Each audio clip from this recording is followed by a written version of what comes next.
Welcome back. Before we start, please make sure your handphones are turned off. And thank you.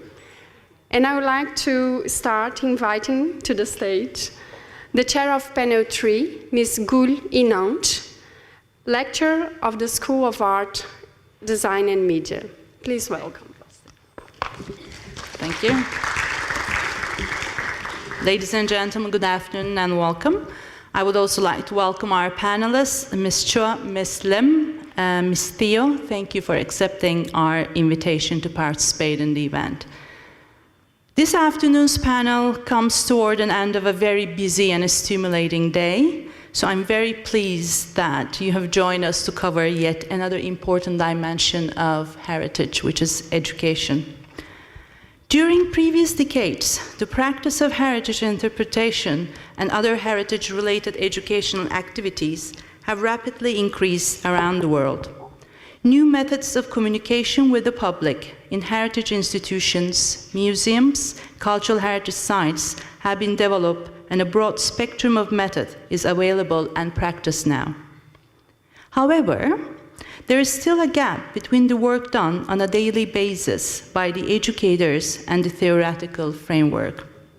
Cultural heritage institutions do a lot in the field, but it's not collected, analyzed, structured, conceptualized for the education of young generations. Although Singapore is relatively new to these ongoing discussions, new academic scholarship is there, but the public involvement, I believe Singapore education system, rated as one of the best in the world today, has a big potential in contributing to these discussions, both at regional and global level. This is, of course, my personal belief, and I'm always optimist. So let's hear from the experts what have been done so far and what has been planned, at least for the coming 5 or 10 years, regarding the education on heritage. I would like to introduce our first speaker, Dr. Chua.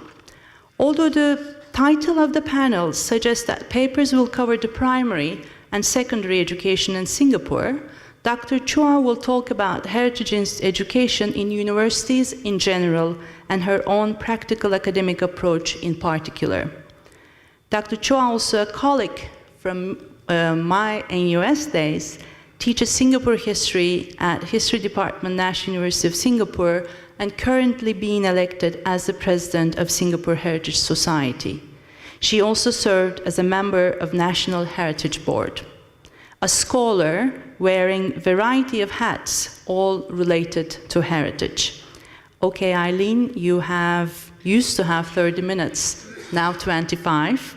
And you'll see notes, 2 minutes, 1 minute, and stage is yours.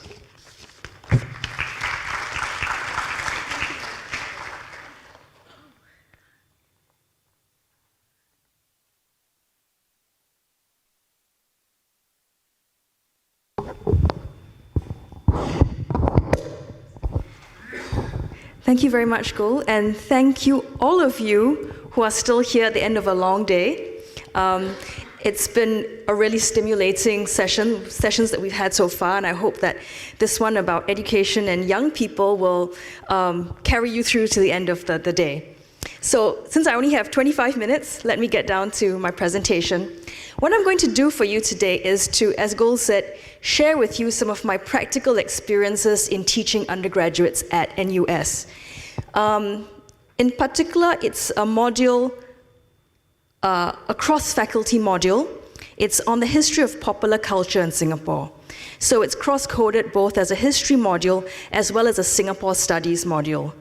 For those of you who don't know, all undergraduates at NUS have to fulfill a requirement to take at least one module in Singapore studies throughout the course of their undergraduate degree.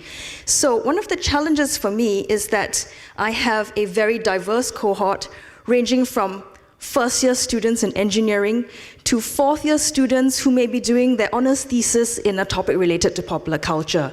So for me, the complexity is dealing with this extremely diverse audience with very diverse backgrounds, interests, and needs. It's also a very large module. There are typically 400 students in the module. And the way that this particular module is organized, it's huge lecture hall like this, and then no classroom tutorials. It's all done via online discussion groups.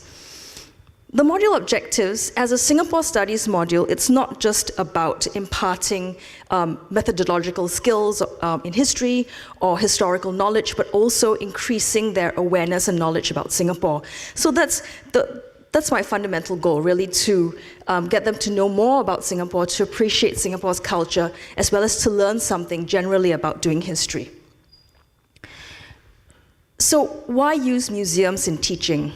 And the literature lists out the kinds of things that the advantages of using museums in teaching. You can use museums to stimulate analysis, synthesis, and evaluate historical evidence, to increase empathy, to examine narratives, to practice thinking skills, making the connections between the past and today. I think that's very important. And perhaps the most challenging one, to recognize and account for presentism, the role of the curator in what goes on and in what we see in museums. And I think that's the challenging part for students. As for me, why did I choose to use museums?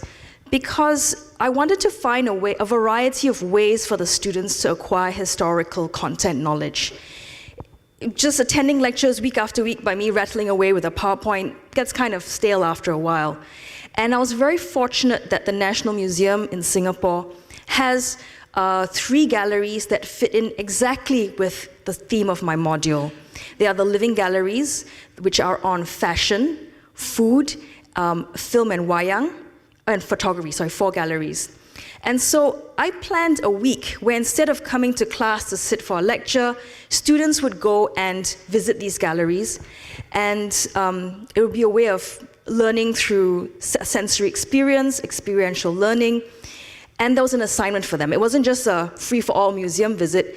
They had to also do an activity which for me would involve a hands-on application of the critical thinking skills and involve them to go out and learn in their own independent way. It was also an opportunity to expose them to museum going.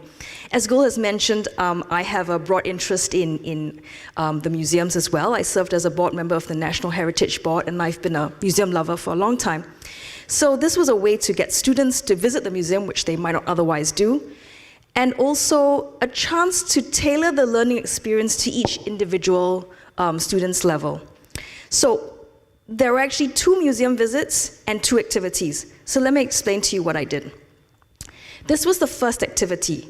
As I said, it was to visit the National Museum's living galleries. And not only visit, but they had to write an exhibition review. At the National Museum, I thought, well, these are exhibits pitched at a general audience, and they are fairly established national narratives, so it should be accessible to all the students. As I said, the living galleries covered topics directly relevant to my module, but there weren't topics that I was going to cover in the lectures. These would be a chance for them to gather content knowledge in a different way. And this was the assignment. They had to write a museum exhibition review. And they were to put themselves in the role of an expert on Singapore history, writing a review of the gallery, which would be published in the Straits Times Life section. And I reminded them to use the background knowledge and analytical skills learned in the module to write their review in a more critical and informed manner. So that was the first activity. Now, after that, we had a second activity. This was in the NUS Museum. And this time I thought, well, they've had the experience of going to the museum as a visitor to look at the exhibits and write a review. This time, they are to play the role of a curator. So let me just go back to the last slide. What you've got here are woodblock prints, which are in the collection of the NUS Museum. And it was the curators there who approached me and said, how can we support your teaching? And in discussing the content of my module, they proposed to produce reproductions of these woodblock prints from the 50s, 60s, and 70s on large foam boards, which the students could handle and look at close up. And they put these reproductions in an activity room together with articles and photocopies related to the artist and his works. So the students were to visit this activity room, look at these 60 reproductions, and do this.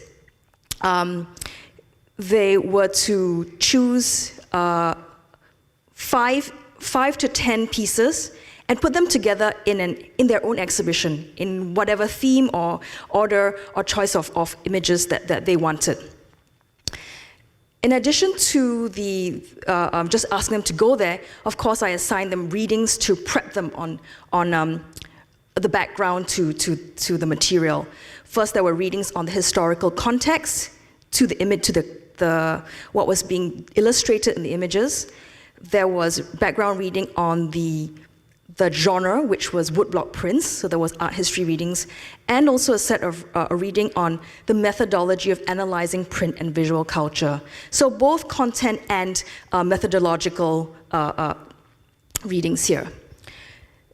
Oh, and I forgot to mention, for the exhibition review, I also gave them some tips on how to go about writing an exhibition review. The learning outcomes that I planned for this was to learn about the history of Singapore during that period, understand how to analyze popular culture objects, to use visual sources as a primary source, and to apply the analytical framework given to these primary sources. So a very challenging work for them. They've got to do their own analysis and also to piece it together and put together something for someone else to consume. So they had to combine knowledge, analysis, and creativity to create their own mini exhibition. Anyway, so that's the precise instructions.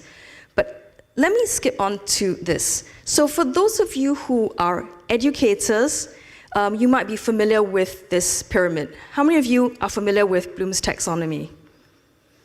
So, okay, a handful of you. And you know that you start at the bottom with very basic tasks like remembering, then understanding, applying, analyzing, evaluating, and creating. So they get progressively more difficult and challenging. So that's the sequence that I planned when I sent them first to the National Museum to write an exhibition review, and then, which would be analyzing, applying and analyzing, and then creating, playing the role of a curator would be the second activity. So that's what I thought. Well, I'll show you the results in a little while. But what I also did was there were pre-visit activities and also post-visit activities. Before going to the museums, there are ways to prep them for that visit, for that activity. We had, of course, other lectures in the module, lectures on related themes. We also brought up methodological issues, showed them ways to analyze visual and material sources. There were academic readings for each lecture. And the other assignments in this module, actually this module, the spine of the assessment work or the work that the students do, the reflection journal entries. After each lecture session, they had to go back and write a 300-word reflection on that particular week. Their reflections, not just on the lecture, but on the readings and the questions that I gave them. As I said also, so that's the stuff they did in the previous weeks to this activity. As I said, we had a handout on how to write a museum review, and there was also some visitor information about the museum. I asked them to look at the website before we went down. That's all before going to the museum. They conduct the activity, and after these two museum activities, we also had the final assessment for this module, which was the biggest piece of work. This was the term paper that was based on oral history. They had a free choice of topic, but it was very interesting that the museum experience provided so many of them with that content knowledge, the background, and the inspiration for their oral history term paper. They were supposed to find somebody above the age of 50 to interview and ask this person what they liked to do when they were young. But the students went into their interviews already being able to ask, did you go to the worlds, New World, Great World, or Happy World? Did you go to the cinema? Did you listen to Rediffusion? They already had all this knowledge through their museum experience and the lectures.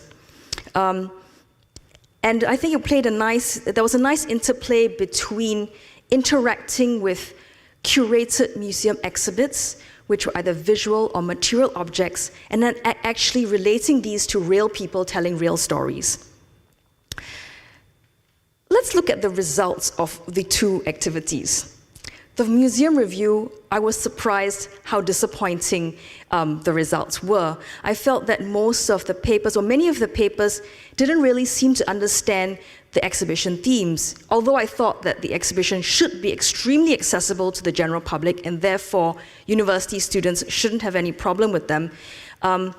Their reviews were on a very superficial level. They were talking about things like, the lighting is too dark, I don't like it. Rather than critiquing or talking about the themes that were coming out through the exhibition, such as the theme of cosmopolitanism or family life.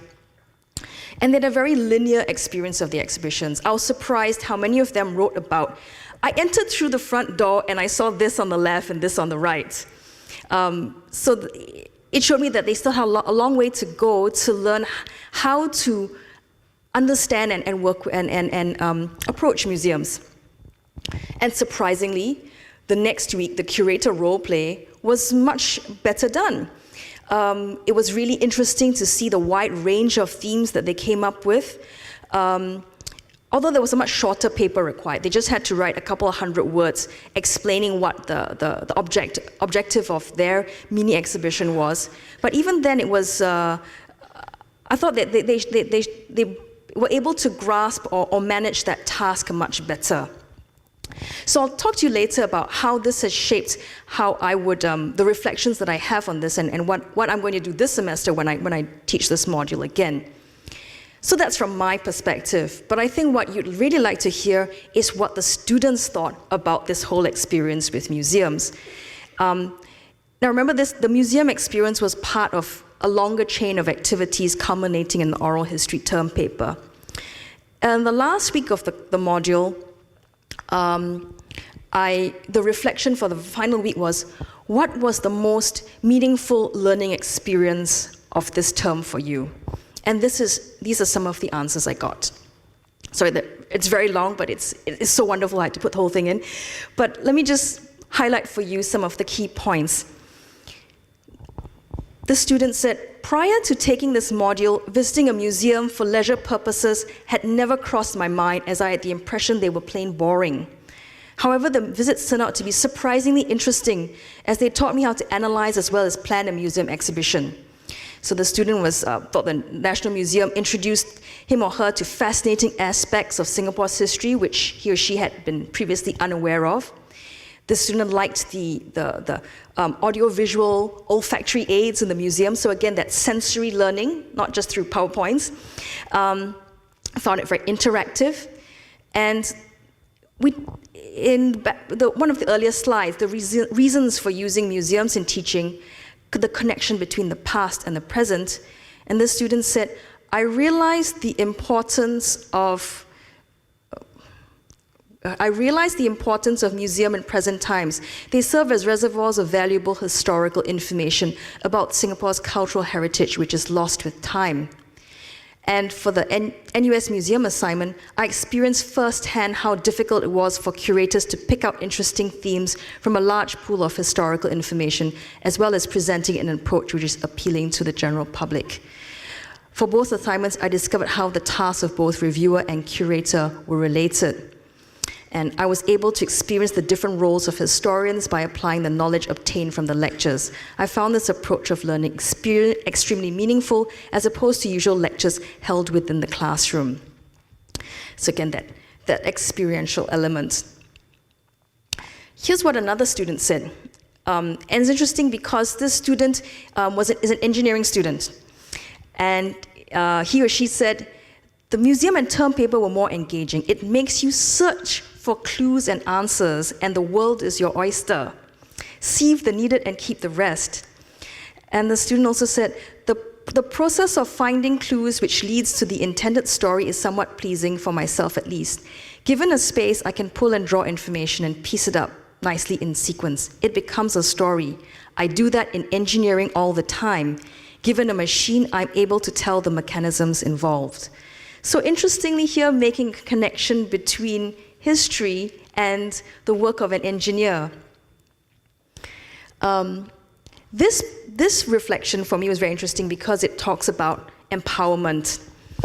And in learning, when learning is student-centered, student-driven, they get so much more out of it. And this student said, as a year 1 history undergraduate, I have zero authority and minimal knowledge of history. In the modules I've taken so far, arguments by established historians were presented to us, and we were expected to master the arguments in preparation for examinations. However, because this module introduced me to primary sources, all of a sudden I feel empowered because a historian and I could be reading the same primary source but have different conclusions. And the student ends off by saying, this module equipped me with the critical knowledge in poking holes of grand narratives and understanding the construction of history in various ways. Wonderful, critical thinking skills, questioning, all coming out through this experience. This reflection I like because I think history is, one of the things that I think is important in historical understanding is a sense of empathy and the ability to engage us as human beings, to engage us on emotional and sensory level. And museums can do this so much better than academic texts, PowerPoint presentations in the lecture, and this is exactly what came out in this reflection. I'll just jump to the middle. Well, this student talked about art pieces, which they looked at in the NUS Museum, and says, during my visit to NUS Museum, it indeed has evoked my emotions too. And this has helped to create an actual experience in me, which I think is important from the historian's perspective, as it allows one to feel how life was like in the past. This therefore enables one to analyze history more accurately. Isn't that wonderful? This student has realized how an emotional response, which we often think of as in opposition to our objective, rational, critical thinking skills, how being able to connect emotionally actually sharpens and makes more accurate your ability to understand the past and people in the past. A few more reflections here. Again, this one's about independent learning. This forced opportunity helped me to learn independently outside the classroom without the help of a facilitator and lecturer. And I think independent learning is very important because remember, one of my goals in this module is to get them to appreciate and be aware of Singapore history. And one of the things I always emphasize when I teach Singapore history is that this is the ideal subject for you to see that history is not something that's limited to the classroom. The historical and heritage debates going on around us in Singapore every day. If you look at just the Straits Times, there's so many articles on history and heritage all the time. One of the things I do is I run a mailing list on Singapore heritage, partly because I was so astounded by all this news coming out, and on the mailing list, I send out this news every day, and there are days when I send out 10, 15 emails just because there's so much news in even our mainstream press on these topics. So being able to learn independently empowers them to continue that learning process even after this module is over, even after they leave the university. Okay, so the next reflection from the student. This student spurred me to be meticulous and perfected my review because this article was something that one could actually make his or her own. Again, that sense of empowerment, it's their own voice speaking. They're not just cutting and pasting a bunch of arguments from some renowned historian. The learning becomes even more meaningful when you learn to explore history on your own. And this one I like because it talks about freedom of the imagination. There were freedoms for self-interpretation of artifacts, as well as room for imagination to grow. In listening to, learning about all the heritage work going on here at NTU, I've been very impressed that how there are people in so many different disciplines, from ADM and elsewhere, working in heritage. And I noticed that you have artists doing all sorts of heritage work. Just last night at the reception, I met someone from the Earth Observatory who's an artist. And I think that's one thing that this experience with museums did for my students as well, that interacting with artworks allowed them to have that freedom of information, freedom of imagination, sorry. This one, I liked a question which I have no answer and no idea of how to find out, but nevertheless stimulates thinking. Being comfortable with ambiguity. There isn't always a clear-cut answer to everything. And that can be a position that's quite challenging for some of my engineering students. They always want, there must be an answer, there must be a correct answer. So just being comfortable with the fact there is no answer. Some of them surfaced the critic in me I never thought I had. Here's another one, discovering the joy of wandering through museums. It's very simple, but I think also a very important goal that was met. I just wanted to expose them to museums and something, and this student has discovered something new. Others about, I felt closer to history as it's something that can be experienced, not just read. And this one came, I think, from my fourth-year sociology student to further explore conceptual frameworks that I'm interested in, such as Roland Barthes' work on semiotics. So, were my objectives met? No, perhaps. Was it the poor comprehension, the poor critical analysis of the National Museum exhibitions? Did that assignment fail, the fact that so many of them didn't do good work? Or were my objectives met in the sense that each student was still able to learn something at his or her own level? And the learning process was more important than the end point. And even more, you can see from their reflections a sense of curiosity was aroused, a sense of achievement through self-discovery, a sense of empowerment. And after I concluded all this, I discovered this. This is what people are talking about now with Bloom's taxonomy. Flipping Bloom's taxonomy on its head, start here with creating, because it creates friction for the brain. Is it about problem-based learning? They start out with a challenge. And because they have that challenge, they then seek out ways to deal with that problem. And then they learn, how do I put together an exhibition? What do I need to read up on? How do I appeal to my audience?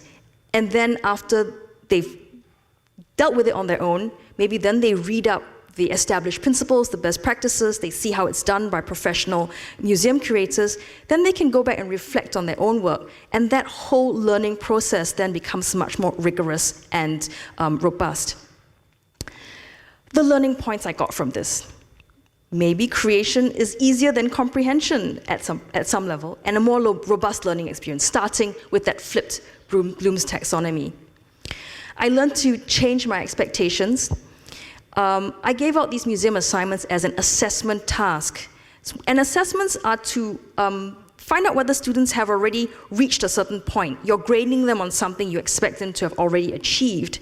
But actually, they were both learning experiences.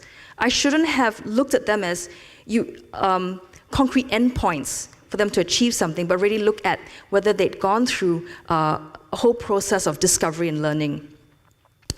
I also found that the scaffolding of complementary learning experiences really made for a greater overall impact. In some ways, that scaffolding was almost accidental, but I felt that it worked very well, both the two museum activities working up to the oral history term paper. And this whole experience also showed me how important it is to work together with museum staff. If I hadn't spoken to the curators at NUS Museum, or rather if they hadn't approached me, we wouldn't have been able to put together that activity.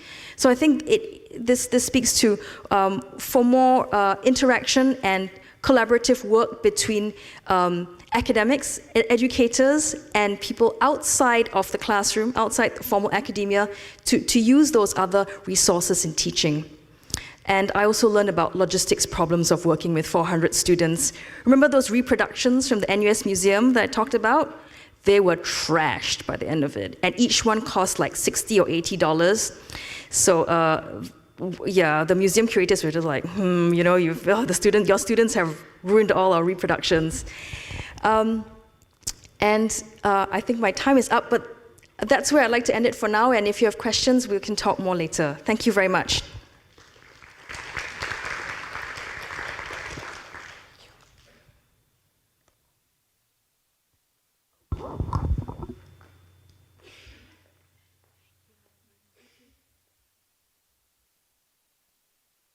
I did the same with my students with Asian Civilization Museum this semester. I was teaching Islamic art history and to design students, and I asked them to create an object for the museum shop. So after visiting the galleries of Islamic galleries, and you wouldn't believe the outcome of that. So, the next speaker of the panel will be presented by Dr. Lim, a scholar from NIE. Dr. Lim, a colleague whom I have recently co-edited a book on history, education in Southeast Asia, and also a dear friend, is an assistant professor teaching undergrad and postgraduate courses in Singapore history and women history in East Asia. Dr. Lim is supposed to present us with Dr. Chi, but unfortunately she's not with us today. And their paper will cover and open a discussion on the need to increase awareness of heritage among the primary school teachers who will be guiding the next generation of Singapore. Ivy? I have to thank Eileen for the very interesting talk, because she was giving me ideas along the way on what I can do with my own students in the future, actually.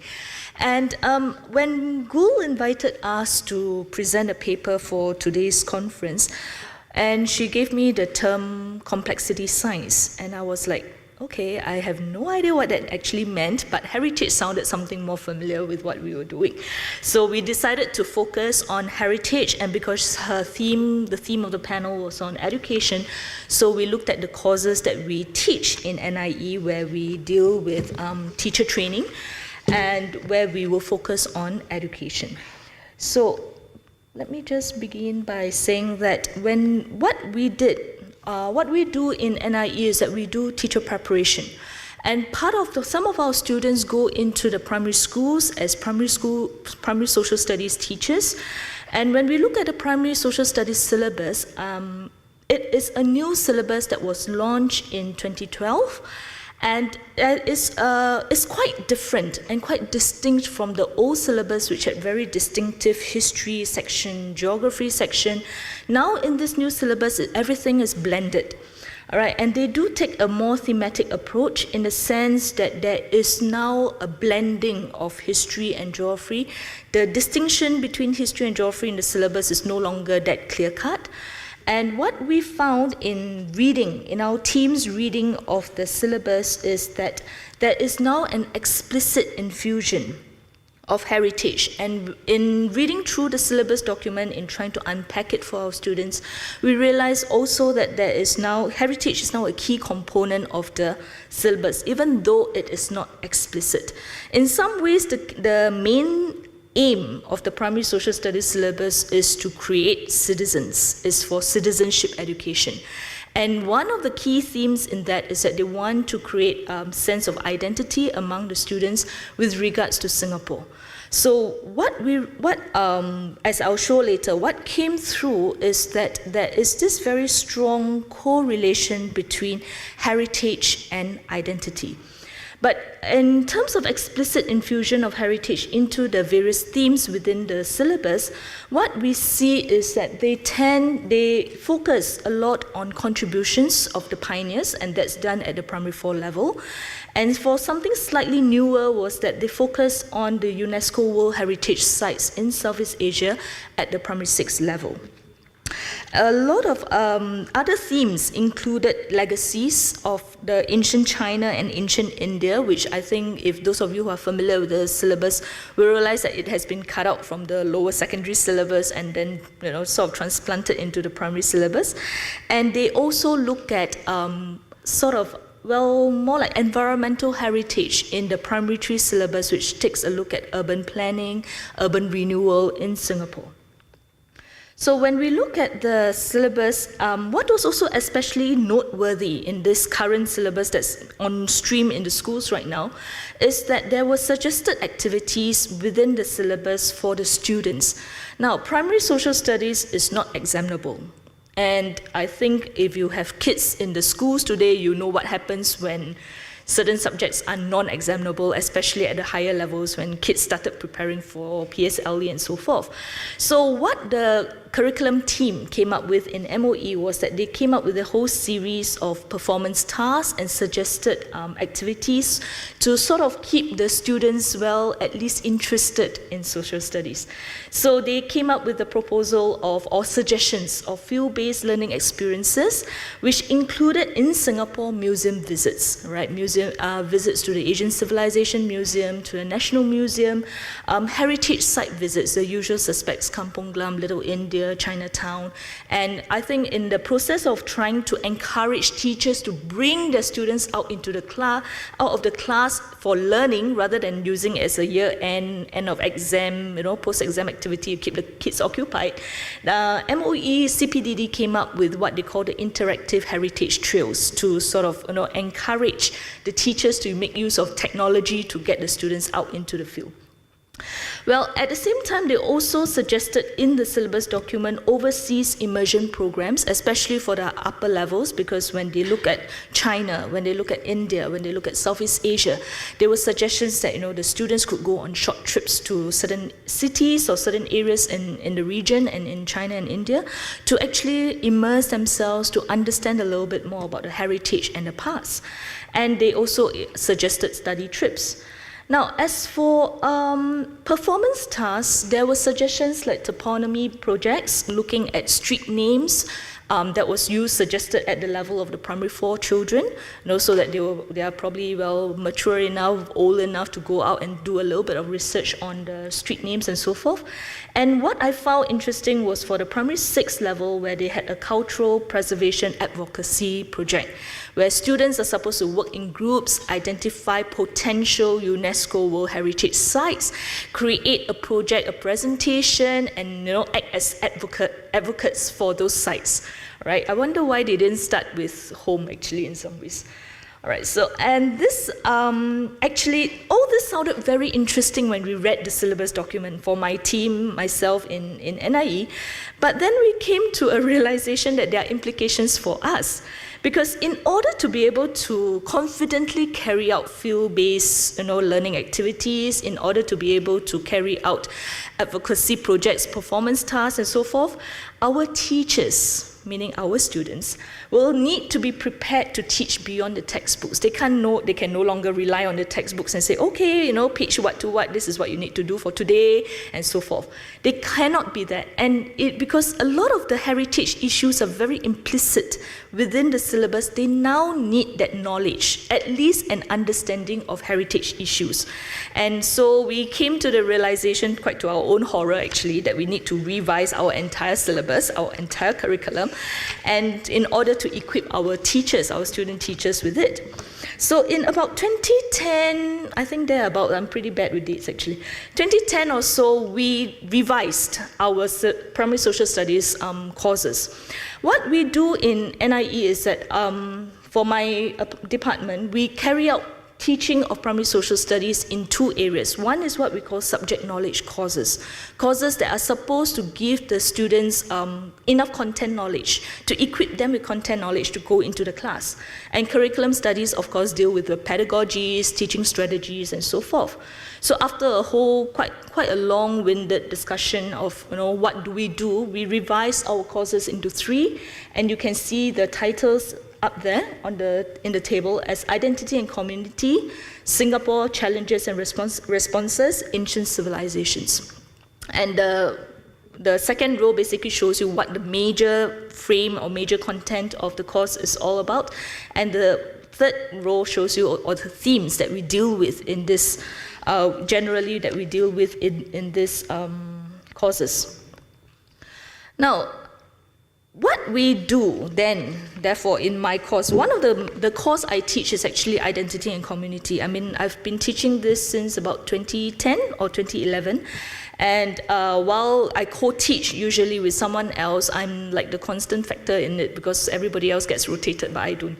And so what we do is that we had to first try to get the teachers to explore, or our student teachers to explore the whole idea of heritage.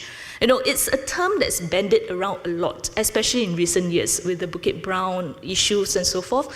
But when we come to class and we ask them what exactly do you think heritage is, we realize that a lot of them will just whip out their phones, go to oxforddictionary.com or something, and they'll read it out to us.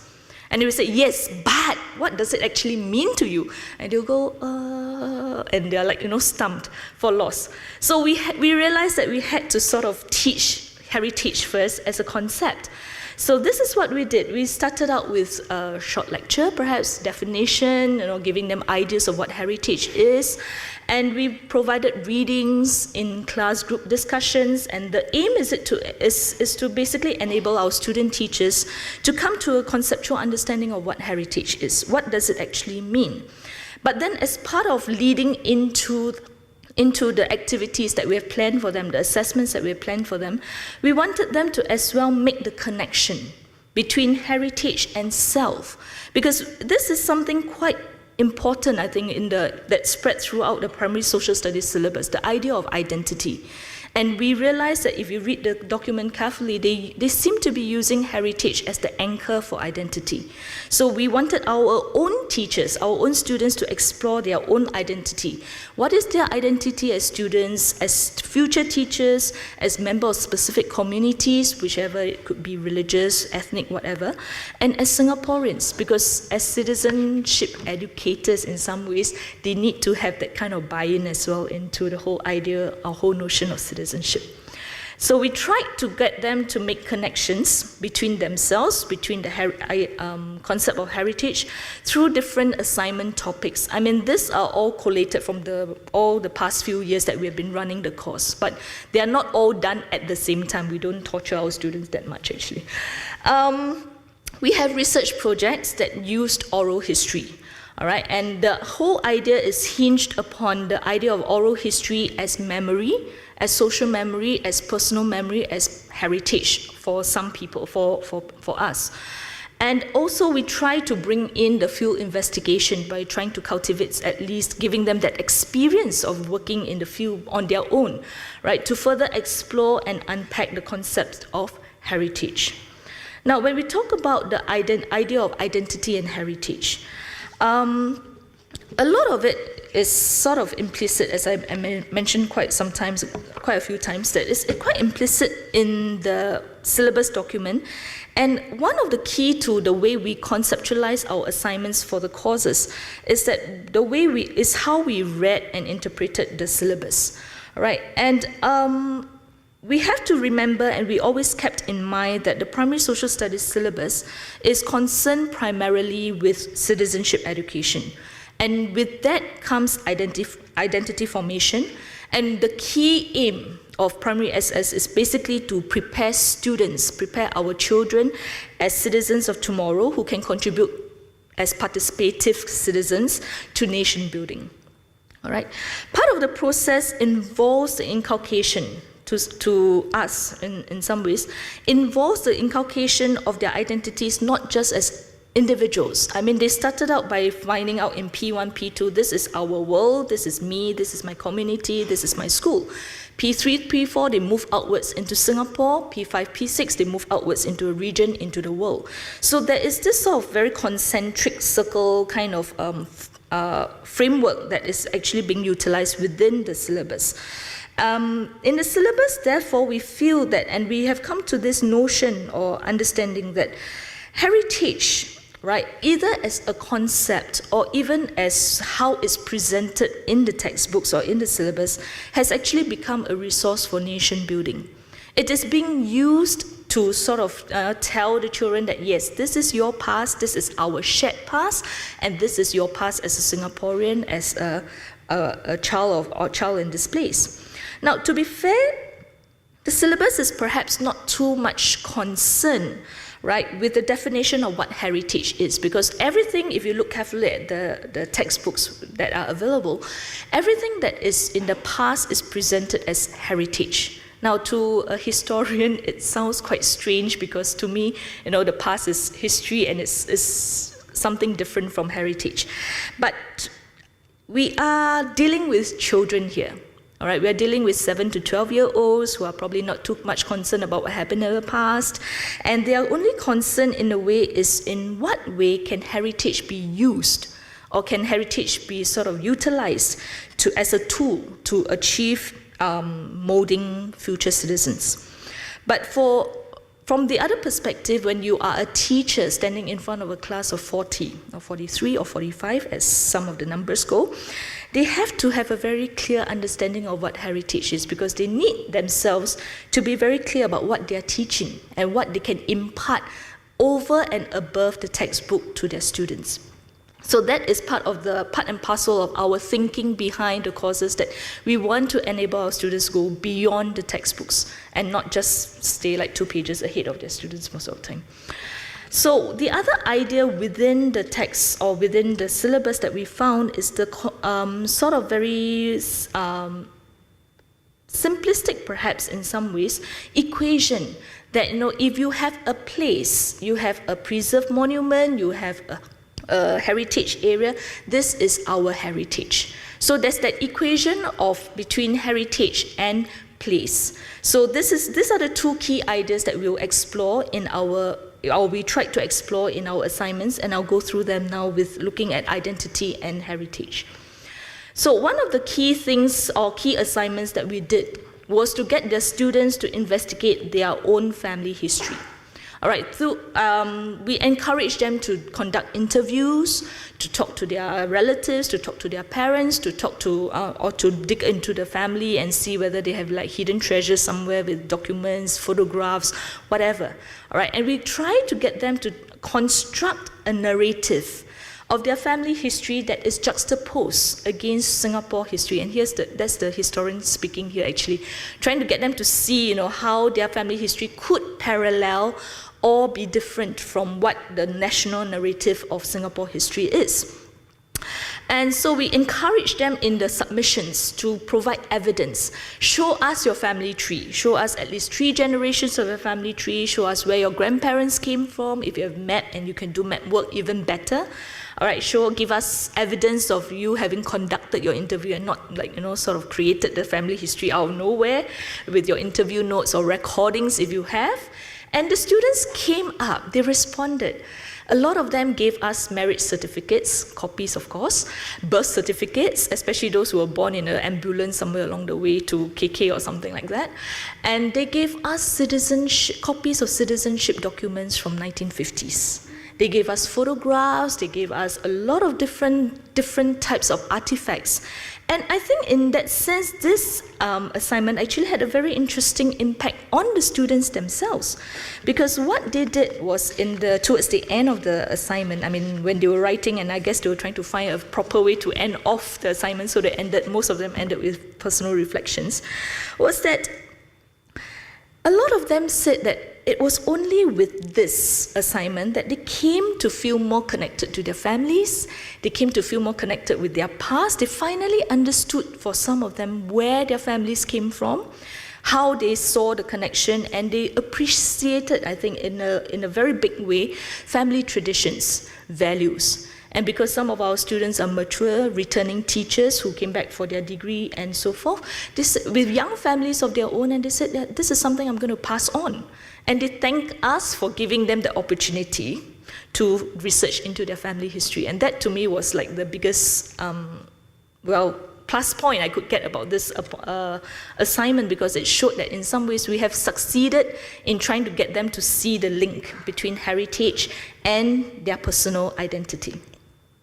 So the next, as with everything that requires one to put your personal life under the spotlight, we had students coming up to us saying that, their parents quarreled with their siblings, there's family feuds, I can't talk to anybody else, everybody has died off, and all that kind of thing. So we had to come up with alternatives. So just this semester past, and last year, we decided to think about a more controversial topic. Migration was on it was like in the news everywhere we went anyway, with the white paper and so forth.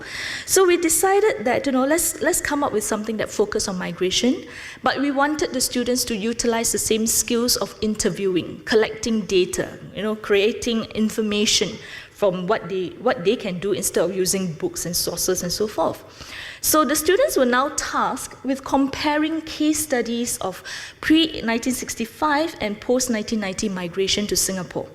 Right, so we wanted them to do a comparison. What has changed? I mean, before 1965, migrants were coming to Singapore. After 1990, migrants, or even today, migrants are still coming to Singapore. So what has changed? What has caused that big outroar, against migration and new migrants and new settlers coming in and so forth? So we recommended that they choose their case studies for the pre-1965 from the National Archives, because it has a very good collection of oral histories and they are available online, and it was quite easy for the students to sort of do a quick search and choose the person that they want to use and to conduct their own interview for the post-1990 case study. And the students are supposed to present their findings or their research outcomes in a research paper, discussing, of course, the concept of migration. So here we are also trying to kill like many birds with one stone, I think. Trying to teach them the concept of migration, trying to get them to think like a historian, work like an oral historian, and so forth, and get them to reflect as well on migration as part of the Singaporean heritage. And the impact on the students, again, or whatever we saw from their work, was quite interesting, because the majority of the students identified case studies from within very specific communities. So one started out by saying that, I chose this case of a Malayan Chinese migrant to Singapore before 1965. So he went around looking for a Malaysian PR or Malaysian migrant to Singapore post-1990 to do a sort of very clear-cut comparison, which was fine with us, and we felt that, actually, they were really thinking through what are comparable cases in this case. But what was very interesting for me personally, I think, was a couple of essays that focus on communities, and very specifically Indian women. They look at how the migration of Indian women have changed, and it was quite amazing that they managed to find two women from the same community, different generations, and who had migrated, and they were able to sort of trace the values, mindsets, perspectives, and see how all this have changed or not changed over the years. And that, to us, I think one of the major takeaways for a lot of the students that they gave us feedback was that they realize now that when you think about migration, it is an ongoing thing. It's not as if it's something that was new, and they were now more able perhaps to link and appreciate the ongoing debates over population and everything else as a result of this, because in the process of doing the essay, they came to realize what are the kind of motivations that motivated people to come to Singapore at different points in time. So moving on to our field investigations, the first one we did was actually done with a mix of both history students, my own history students, as well as our primary social studies students, and it was basically just a heritage trail. I came into NIE years ago, and when I stepped into a class and said, okay, here we are, Singapore history, and they all give me that, that kind of, okay, what else can you tell us? What else can we learn about Singapore from here? So I decided that I will send them out and give them this idea of going out to experience the heritage areas themselves as a group-based experiential learning, and they present their findings in blocks at the end of it. And what was positive about the whole thing is that a lot of them came back saying that I thought I knew everything I had to know about Kampung Glam, Little India, whatever, but I never knew that Singapore had so much history. That was a very common refrain that came up. And to us, I think that was something that they had to think about, especially when we framed that trail eventually in the framework of conservation. And as a second kind of class activity that we got them to prepare for was actually a field investigation that is a scenario-based project that required them to choose to preserve only 1 out of 3 heritage areas of Kampong Glam, Little India, Chinatown, and they had to make use of their understanding of heritage as a concept to ask themselves, what is it about this particular area that they wanted to choose? But what was interesting was that the kind of arguments that the students made were very politically correct. I don't know whether it had something to do with the fact that they're going into the schools, or they had an eye on national unity. But for the groups that chose Chinatown, their argument was that Chinatown had the widest possible cross-section of representation. There's a mosque, there's a temple, there are churches, there are Hindu temples and so forth. So they felt that, okay, everybody is represented, so we keep Chinatown. Right? For those who were all for living heritage, heritage has to be alive, it has to be, vibrant. They went for Little India. All right? And for those who opted for Kampong Glam, they only wanted to make sure that the minority were actually represented. Okay? So I'm coming to the end. This is just a way for me to end off, because I think in some ways when we were preparing for this paper, we came to the realization that, in our role as teacher educators, our role and our mission is actually very specific. It is teacher preparation. And we are basically there to support the syllabus, but in the way that we interpret the syllabus document.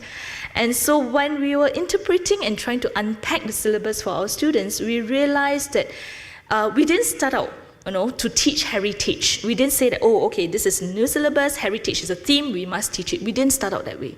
When we were going through the different themes and trying to find ways of dealing with it in bite-sized form that our students can digest, heritage emerged as a theme, which is why I said it's implicit, it's not explicit, it's infused, it's a tool, but it is not, explicitly stated as a tool.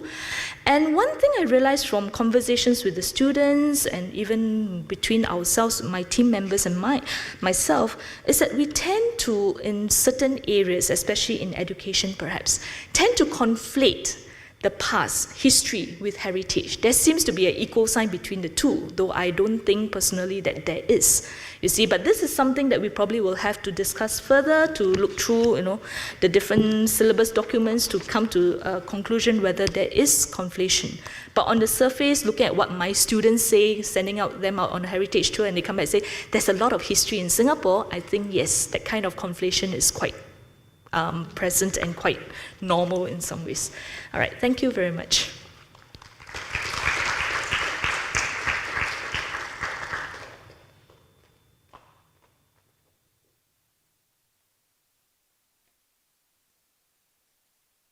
We're doing fine with timing. Okay. A week ago, I read this in Straits Times.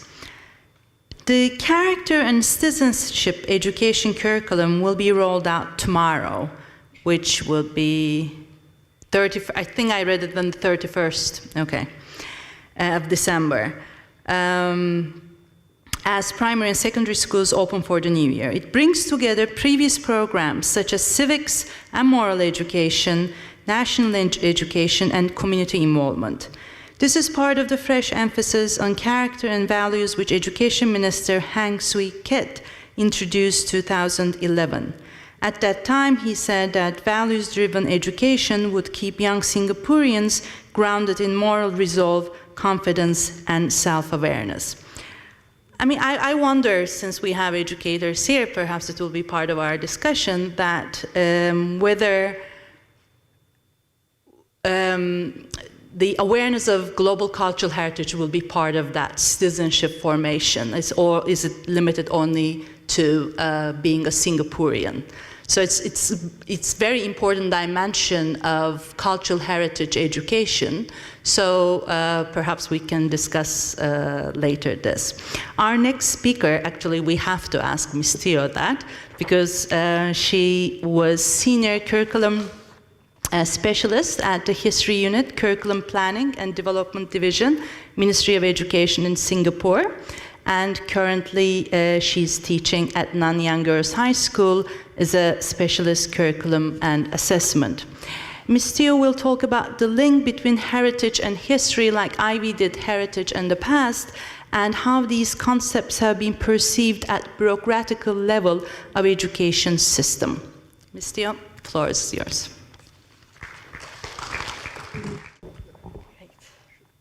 Right, thank you.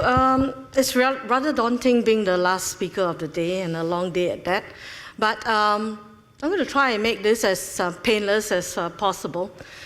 Now, when DGE, or rather my boss, the Director General of Education, shot me this email about presenting at this conference, I told her I really had no idea about heritage science nor complex systems. And what am I going to do at the conference, all right? But she said, well, you know about history, okay? You deal with textbook, you develop the curriculum. Say something about that. In a way, it involves heritage. It actually is part of it. Okay, so I'm just going to begin by actually showing you this quote from Mr. Chua Chong Guan. In the book, the Makers and Keepers of Singapore's History, I think they said that the turn to archival records as evidence is something very recent, and this is very true, not only of local history, but especially of textbook writing. Okay, now the ministry, the ministry has been producing textbooks for a long while, okay? In particular, the history of Singapore. Now, I think somebody asked whether there was a definitive history of Singapore. NHB, anybody has been producing a lot of books about Singapore history. But when you think about it, why is it that the ministry writes the history of Singapore? Is it because it is trying to define that history of Singapore? Well, for a long while, that has been the case. It is a story, it is known as the Singapore story, one story, all right? And I don't know whether you remember your experiences in the classroom, for those of you who are taking history, but my experiences were that of a teacher standing in front of class and rattling on about this and that, you know, somebody founded Singapore this year and that and so forth. And it's either that or really scribbling a whole bunch of notes on the board. And students are expected to furiously copy all this into notebooks. Now, the wiser ones amongst us finally realized that, hey, why are we doing it? It's exactly the same as in the textbook, except that now it is kind of organized in point form or in diagrams, right? So one of the things that the ministry went to in 2008, when we underwent a point of review for the curriculum, was to really decide what is it we want to review. Was it just to review the content that would go into the textbook? Or was it to review the discipline and to figure out what is the discipline? All right? So I was sharing about the social studies primary curriculum. It's around the same time that we reviewed all our curriculum, okay? And social studies actually falls within the purview of the branch that I was working in. And so it was the history curriculum. And as a result of that, we had to ask very basic questions, like what is history? How should history be taught? What should students learn? What's the value of history? What is going to make history relevant to students? All right? It's not so much about content, because content you can pick up. Students are armed with iPhones, iPads, anything. All right? And all they need to do is to punch a few keys and be able to call out information at the fingertips. So what is it about history that we want to teach? What is it that we want them to take away with them at the end of the day? And of course, in curriculum, we're talking about content, we're talking about pedagogy, we're talking about assessment. But what was really important for the curriculum planners and the developers was that what was relevant about history.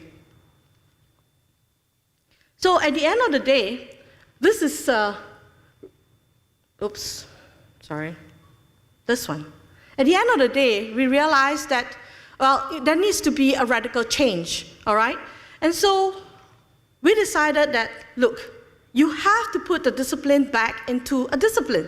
What's the point of teaching history for the sake of content, right? So we decided that, hey, what is it about the discipline? It is content, It is about disciplinary understanding. It is about a set of skills that's going to arm the students to view the world in a slightly different way. Okay, so this is actually the new instructional material that has been developed for implementation beginning this year, so 1st January 2014. This is one of 2 books. The second book is currently being produced, and it will be ready in schools in 2015. Now, with this book comes a whole new design. Now, I'm going to just quickly run through the design of this book so that you can understand why I'm going to talk about later on when I say that we have challenges when we tried to incorporate more sources, more materials that are actually archived, and we need to actually include them in this new instructional materials. Now, the new instructional materials come with questions, right? So students begin their journey by looking at questions. In this particular instance, you see life in colonial Singapore, was it the same for everyone? Now that is a unit question, and within that unit, there are 2 chapters with little inquiry questions that will build up to this big inquiry question. So basically what we want them to do is to construct an understanding. It is not so much about learning content. It is learning content, it's learning historical concepts, it's learning historical skills through an inquiry pedagogical approach. All right, so they basically have to explore, they have to build, and they have to construct a response. To help them, we realized that students actually do not understand what the question is, or do not really understand the structure of historical questions. Because within the question itself, there is a focus, there are skills, there are concepts that they need to take note of, because this will then govern the way they construct their answers. All right, so we had to have pages like that where we teach students how to deconstruct, okay, to find out what are the key bits of the question so that they can reconstruct the answers. Okay, the new textbook, or what we call course book, is actually filled with a lot of primary sources, because we do not tell the story, the Singapore story. We would like the student to help construct the Singapore story through the use of people's experiences. People who lived in the past, what have they left behind? What did they say about the past? And from there, construct what the past would be like. So basically, it's filled with this, okay? And with the chapters, there's easily about 80 to 100 primary sources within each chapter. And I think Eileen and Ivy actually mentioned how, there's application in the way they taught their students, be it NIE, future teachers, or university students. In the secondary school, we are trying to actually also help support that, okay, through the introduction of chapter tasks. So what happens in a chapter task is students take what they've learned in terms of content, what they've been taught in terms of concepts, what they learned in terms of skills, and then apply it to a task that is based on a scenario, okay? So they actually apply and construct whatever they were told to construct, okay? Be it curate an exhibition, be it write a news article, or set up a travelogue, okay, for someone to read. So basically, these are chapter tasks that we have. And of course, at the end of the day, these are the key building blocks that we are looking at, okay? The concepts, what are sources, evidence, chronology, causation, all this. Okay, seriously, I do not remember being taught this when I was in school. And in fact, my first assignment at the university was a very rude awakening. You know how if you kind of cruise through memorizing stuff, and regurgitating them at exams and scoring A's, and then suddenly go on to university and get an assignment back that says D. And it was, oh my gosh, what happened? And then that was when, it was when I learned that, hey, there's a whole discipline, there's a whole understanding behind it, and lo and behold, you are entitled to opinions and judgments. Well, that was something I never learned when I was in school. And now this is going to make quite a big difference in the way students are learning, and this is actually incorporated into their course book, okay, because these are not taught explicitly before. Okay, now after all this, so what is it that I would like to say about, our resources? Well, there are several challenges that we face as curriculum developers, and one of it is the fact that we have very limited time. Okay, in Singapore, everything is compressed, all right? But it takes some countries several years to develop, well, more than several years to develop a textbook. We do it in 2 years, okay? 1 year, technically, for writing and researching, and 1 year for production. So basically, the officers had approximately about 8 months to get everything done. And that is really, really very tight. And the officers are not full-time writers. If I sit there all the time, 24 hours a day, and just write, that would be great. But unfortunately, we are jack of all trades. All right, we helm teacher professional development, so we train teachers, we develop packages for teachers, we visit schools, we talk to schools because there's implementation going on, we have to solve their issues, and we do a whole lot of other CCAs, even in the ministry, and that takes up a lot of time. So one of the things that we really appreciated was the fact that in recent years, there have been a slew of publications that came up that was revising the way people look at Singapore's history, and also including a lot of new references, new evidence, and that was a great starting point for us. Okay, books like 700 Years History, and all that were fantastic resources, and that kept us, that gave us the very beginning the ideas, the ways to go about looking at issues and how we can frame a certain exploration for the students. The other thing is that the other challenge came from when we were actually researching the materials itself. Okay, there are actually a whole lot of them, but unfortunately, not all of them are in English. Okay, now why did I say that? I mean, most of us are bilingual, and we should appreciate, things written in different languages. But it is very difficult to actually use these resources in a national textbook, because we have to be fair. It has to be in a language that could reach out to all students, and if we include something that is in Chinese, it has to be translated into English, because we have Indian students, we have Malay students that may not have taken Mandarin as a second language, and therefore would only be able to decipher the document if it is only in English. But we also face the challenge of getting good translators. Some of these documents are written in a little bit more archaic way, and it's very difficult to get a clear or accurate translation of these documents. And so there could be a lot of documents, but some of them cannot be used, simply because they are not in English. This map, for example, is a very interesting one, and it's in Japanese.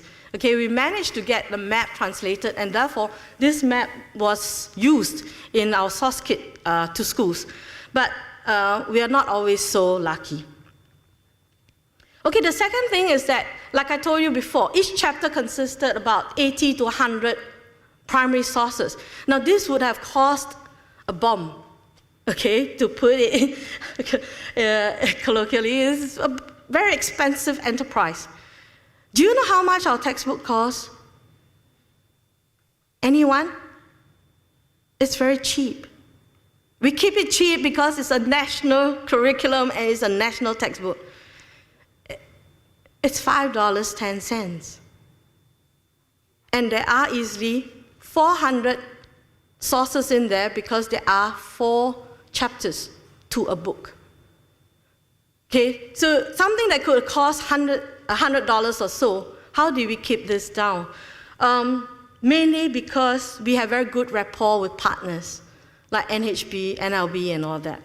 And we beg them to give us gratis permission to use the sources. The other thing we found that was frustrating was that sometimes it's very difficult to locate a source. It says it is with the National Archives. And then we go down to the National Archives, and nobody could find it. And it would take a long while to be able to find it. And if we cannot find it, then we have to find an alternative. So it's really frustrating. In one instance, our publisher had a very interesting incident. They were given an address of a copyright owner, okay, because the resource resides in NAS, but it doesn't belong to NAS, right? So they were given an address, so they went down, and lo and behold, the house that was meant to be there is no longer there. And its place was a condominium. And they were like, okay, we are not going to go through every door and knock on it and ask, for the person. Because, it's almost impossible. But that shows how fast things have changed. And it also presents a problem for records, all right? So these are some of the things that really we faced, and really sometimes it's, we had to laugh it off, otherwise we'll go crazy given the timeline that we had to meet. The other bit is that this challenge comes from the first few, all right? Because if there's not enough time, you got to switch, all right? If you cannot find a copyright owner, you got to change it. You cannot print something and then not clear copyrights. If you can't afford a source, you still have to change it, right? So this is when we have limited option. Some pieces are so rare, it's very difficult to find similar pieces, all right? Because every source is unique in terms of its time, its place, the gender, action, ethnicity, and things like that. And in the national curriculum, we tend to want to front. Well, we are talking about Singapore as a community. We're not talking about Singapore just being Chinese or Singapore just being Malay. It has to be everyone. And we try to front all the communities. We try to look for different genders and stuff like that. And we find that it's very difficult to find females or accounts by females, or, really, that is really pathetic.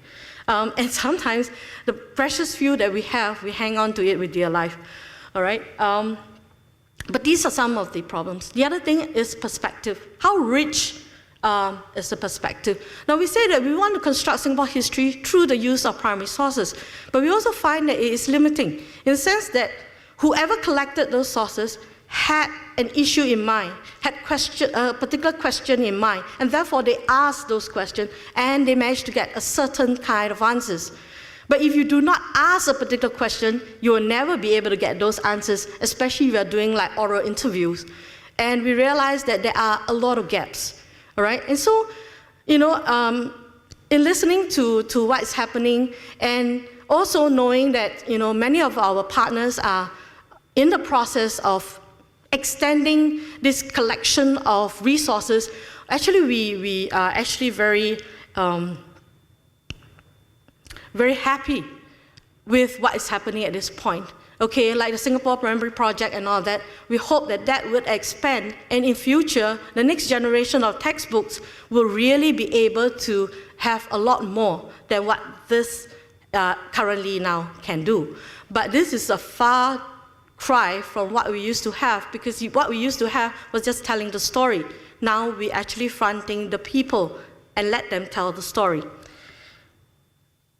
So one of the learning points that we learned through this exercise was that it was very important to have very good partners and to have good relationship with those partners and to be able to communicate properly with them and negotiate for the terms we need. And it is through the generosity, the support of these partners that we were able to actually do what we did with this new textbook. All right. And in many ways, I strongly believe it was the right time, right place, because 2 cycles of review ago, I don't think we would have been able to do this. There were a lot of things that were not quite organized, quite available. But in recent years, I must say, it's very, very supportive. The environment is very supportive now for such things to happen. All right. Now, this sharing, I hope, will enthuse more of our partners to actually extend their pool and their collection, so that in the future reviews, okay, we can see more exciting things happening. And I must say that when this book was launched, it really, really was welcomed by many teachers.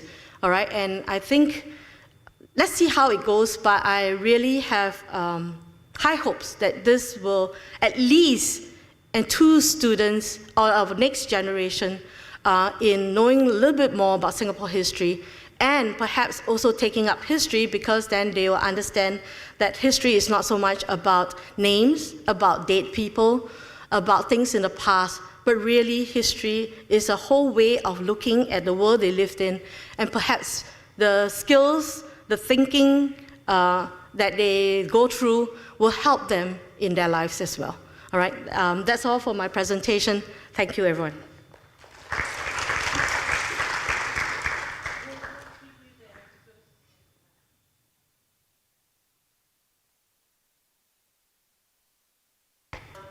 Ten, 15 minutes? Okay. We have covered museums. We have covered teacher training in history, museum-related history, teaching history in NUS. And then we covered textbooks, recent history textbooks. You might be asking yourself, where was cultural heritage? I mean, what is the connection? Actually, it was hidden in the perception of history and also past. That's what the outcome of this panel, I guess. So I'll open the panel to question and answer, and you can, actually I'll do the wrap-up after the question and answer session. Please indicate the speaker you would like to direct your question, and I can take 3 questions at a time so that we don't have to do. Me from all 3 presentations is, I mean, what you're doing with museums or textbooks is you're selecting certain parts, certain kinds of information to present to your audiences, whether they be students or people visiting museums. So I'm curious about what you choose to omit, what you choose not to include in your textbooks, or what the museums choose not to include.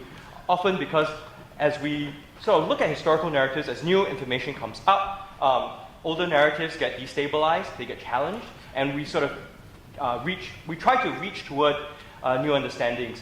And often this process is very contentious, right? So how do you deal with that contention, whether it's in the museum or whether it's in your textbook? So recently, for instance, there's been a lot of work that's come out on detention without trial in Singapore. So how would you deal with these kinds of contentious issues and present them to your students in a way that helps foster their sort of critical thinking? Okay, I'll start with the same sequence. Okay. Okay, I would say that the story of Singapore, or the narrative of Singapore, has also been changing over the years. In a sense that whenever there is new evidence that surfaces, some of these are actually incorporated into the revision of the books. This time round, we intentionally wanted to focus more on social history than on political history. No doubt keeping the political history in the background. So our main focus was to front the people and their story. So but we did it using questions, all right? So the question is the frame that we hanged everything on. And in writing, we actually tried to locate information that will help students to create a response for those questions. By doing that, there will be parts of history that is omitted. But we are...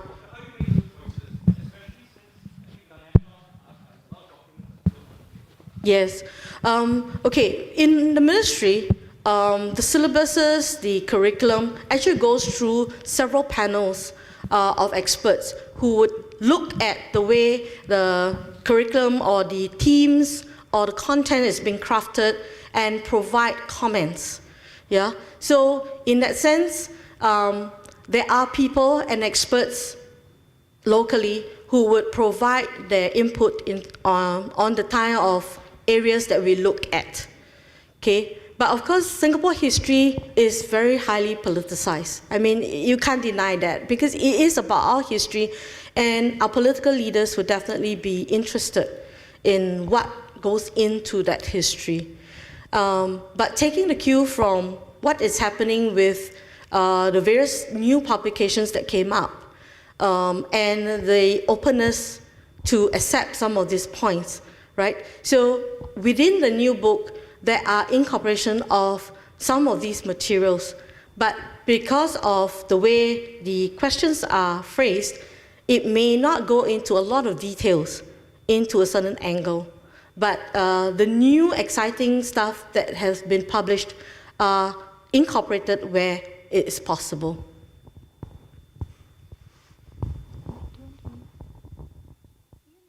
For me or for the museum curators? Well, actually for all, and how you deal with what the museum curators have chosen to omit or not? I don't deal with it. I don't feel that I have to deal with it in this module. I'm really dealing at a very basic level of even trying to, the students are just trying to understand what's in the exhibition. If there are difficult issues come up, then so be it. And I think all of the students will be at different levels of being able to process. And I think where the learning experience really is when they do their final oral history term paper. Exactly what Ivy was saying, you juxtapose against the story that you already know, and if they discover something different, that's great. If the story turns out the same, well, that's the way the interview turned out. It's not a module where we deal with the kinds of political issues that you're talking about, and it's really for the students to ask those questions and whatever they come up with, yeah. Okay, yes. I'm MJ from NTU. First question is for Lena, the third speaker. I hope I did not misunderstand. Your new book will cover the Singapore history from year 13,000 onwards? So maybe it's a stupid question. I mean, why 13,000? 1300, why not earlier, why not later, all right? The second question I think is not so stupid, it's for the whole panel. In my view, I think the teaching of heritage history will not be meaningful until you bring about some value system. That's my opinion. And when we talk about heritage, in my mind, I think value systems such as some of the very traditional values. Give you an example, Chinese New Year is around the corner, and in our past, during Chinese New Year, that's where children will visit parents in China. I think they still have this very good kind of value system. They will travel thousands of miles just to say hello to the parents. But these days, I heard in Singapore, some people just take this as a holiday. Oh, another holiday, go for a short break or whatever. So my question to the panel is, how do you inculcate all this in your teaching of heritage history? Because I can see that's the only platform. Because in other subjects like science, mathematics, you have no choice. You have to teach all the hard sciences. I hope I'm making sense. All right, now to answer your first question, we started by wanting to actually go as far back as we can, okay?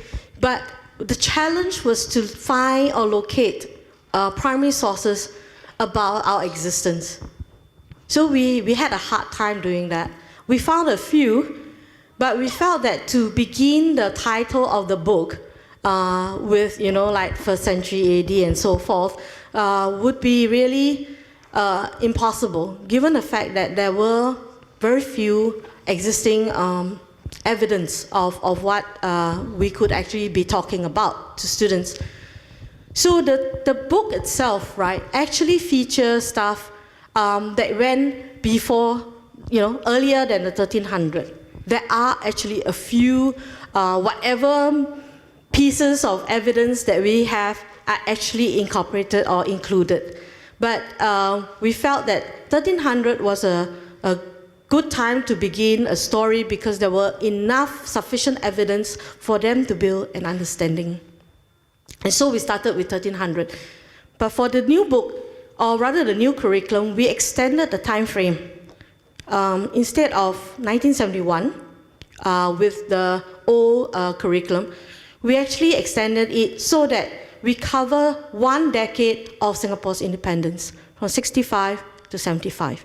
So at least we could see a good time, a length of time in terms of the development of Singapore. So we have extended the time frame, but it cannot go beyond a certain thing because there's hardly any evidence that the students can work with to construct.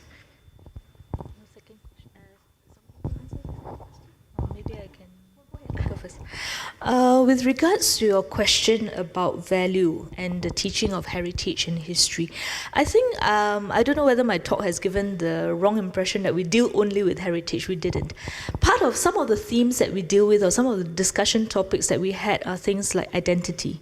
What is an identity? What is identity? We have community, we talk about culture, and these are the different platforms by which I think some values are imparted. Now, in teacher education, we're dealing mainly with adult learners. So there is no sense of duty or whatever on my part or on the part of my fellow colleagues that we are supposed to go in and teach them values. At most, what we'll do is tell them, as teachers, this is what you're supposed to do and what you're not supposed to do, right? But we don't teach values as I assume that you're talking about, filial piety or loyalty or whatever. We do not do that.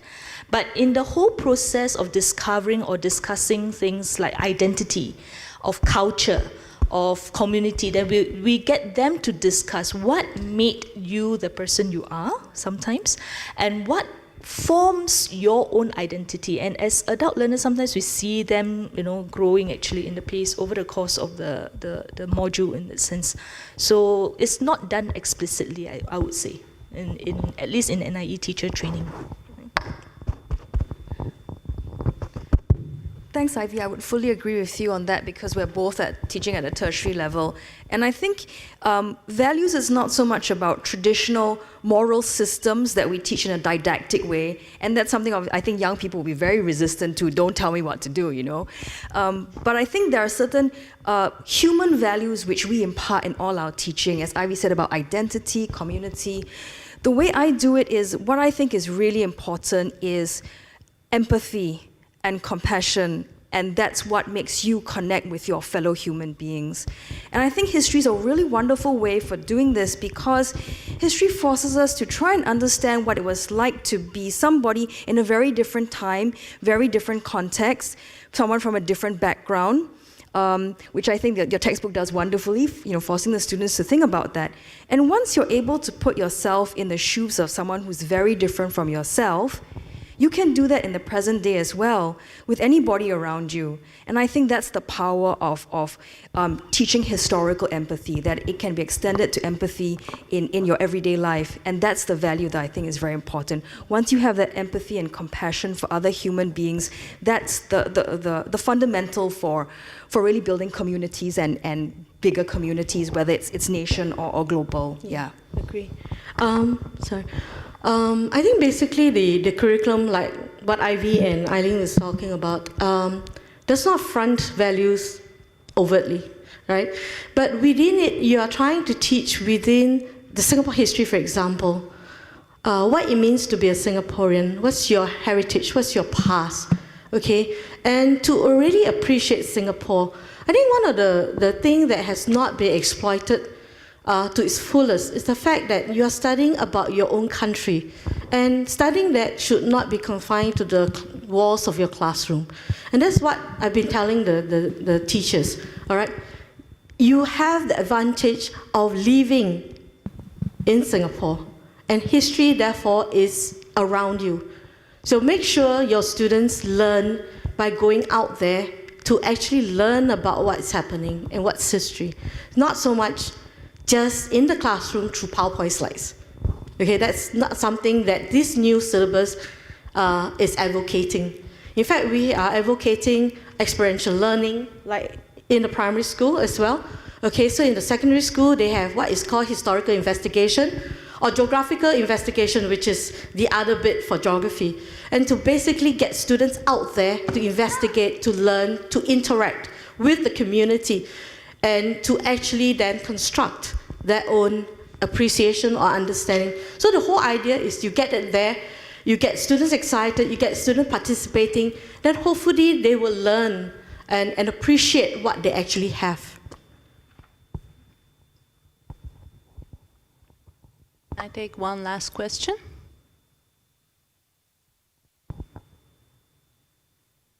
Yes, please. This is not directed, I guess, directed to the full panel.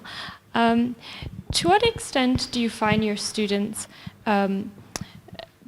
wanting to have a linear understanding of history, the cause and effect? And to what extent do you feel you've been successful in moving them away from that, so they see the various rival perspectives in history? I think coming back to Ian's point earlier. Okay, I'll start that. Okay, if you're coming from a curriculum point of view, in the past, because the concepts were not quite fronted, right? And it was a matter of intuition, okay? And also because of the way the instructional materials were created. There was a one story, it was a one angle. But in the new instructional materials, the one issue, the one event is given many perspectives from the various sources that we have collected about what was happening at that time. And with that, they will learn conflicting comments, issues, about what was going on. And given the fact that now the concepts are fronted explicitly, we realized that teachers also needed help in translating this to the students or transferring the knowledge to the students. So we actually have created segments of it in the textbook itself so that it explains to the student what it means about change and continuity, and it's not about a linear process, and how to actually look at it, but in stages. So the new textbook on Singapore history is only for the lower secondary, and because they are lower secondary at 13 and 14, they begin with small baby steps, all right? And that is gradually built up in the upper secondary, where they go into more diverse views on how to look at change and continuity. And that is also incorporated into the new textbook at the upper secondary. So we have a spiral approach in developmental, incremental learning in that sense. Yeah, but it is more explicit now. And hopefully, if it's taught in the right way and transferred to the students in the right way, then in that sense, the students will learn how to deal with the complexity of these concepts correctly and not just take it as a linear process. But it's going to be challenging, and it's going to take a while before it actually sinks in. Because, we teachers and all that, we all come from a generation that is taught very differently. And because we were taught differently, we have a tendency to go back to the way we were taught. Yeah, so I'm hoping that that will shift in time to come, but it's going to take a while. Coming from the perspective of teacher training for primary social studies specifically, one of the major problems we had was most of our teachers are not history undergraduates. They're generalists, because they are primary school teachers, so their majors could be maths, could be English, could be science, and they come into social studies because it's one of the subjects they can take without examinations, actually. So what happened with us in that sense was that we had two problems to deal with. Number one, they don't know his history, they don't know Singapore history, so which means we have to teach it to them. And number two, we have to, in the process of doing so, tell them, actually, it's not that one familiar, linear story that they're familiar with, but you have to, there are multiple perspectives and so forth. So that was a very tough, difficult job in some ways, and we dealt with it by sort of asking them to go through a series of e-readings, tests. So that way we test, okay, you know your knowledge, that basic content knowledge, you have it. And then after that, but with assignments like the family history, like for example, migration history and so forth, they actually experience for themselves, I think, competing narratives. Like for example, I had students who interviewed their parents on their family history, and in the process of doing so, they dug up stories like, our family was the last family to leave the kampong. My grandfather, my father resisted right to the end until we were the one and only family living there in 1980s.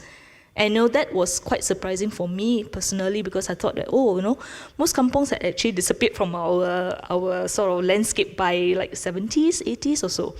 And so I think in that sense, they discovered, in their own process of research and all that competing narrative. And it's more personal because they were part of that narrative. So we left it as it is, because as I said, most of our students, especially for primary social studies, they are generalists, so we don't expect them to we are not trying to train historians in 13 weeks, we can't, right? So we sort of give them that enough equipment, so to speak, that they are able to go into a classroom and they could handle the questions of their students in that sense. In terms of my students, I think the very nature of this module on popular culture was taught in the thematic way. So 1 week on clubs and associations, a week on cinema, a week on radio, a week on amusement parks, and so on. So I think there wasn't the expectation of a linear chronology. And I think the way that, from the very first week, the way that the learning experience is set up really emphasized to them that there's no one answer. The way that they all had to do reflections every week. And I said the point of the reflection is because you're doing the readings, you're coming to the lecture, you're thinking about it, each of you will process that information, put it together differently, you'll have a different reflection, you'll connect it to the present day in a different way, you all come from different backgrounds. And they have to share their reflections in their online discussion groups. And I said it's really important to read what everybody else writes, because you can all learn from each other and each other's perspective. So I think just the whole way that the learning experience was set up already emphasized the fact that they're different perspectives and they're all very valuable. And I think, as Ivy said, the oral history term paper just is the key to everything, yeah.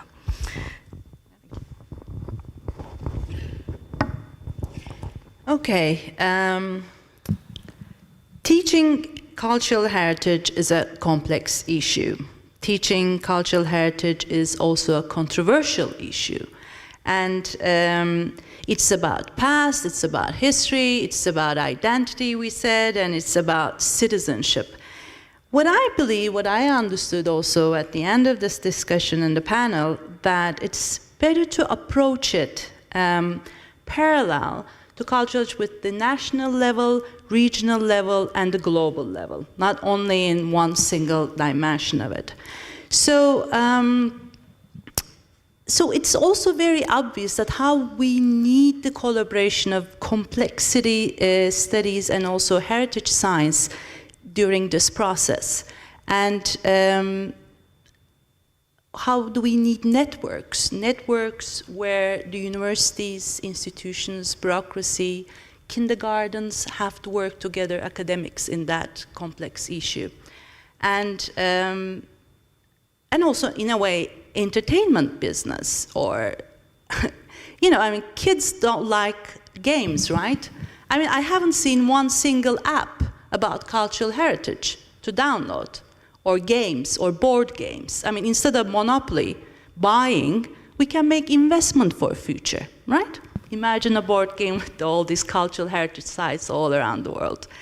So I'm closing our third panel, and I'm thanking very much for the speakers. And I'm inviting Andrea and the conference organizers to do the last session. Thank you.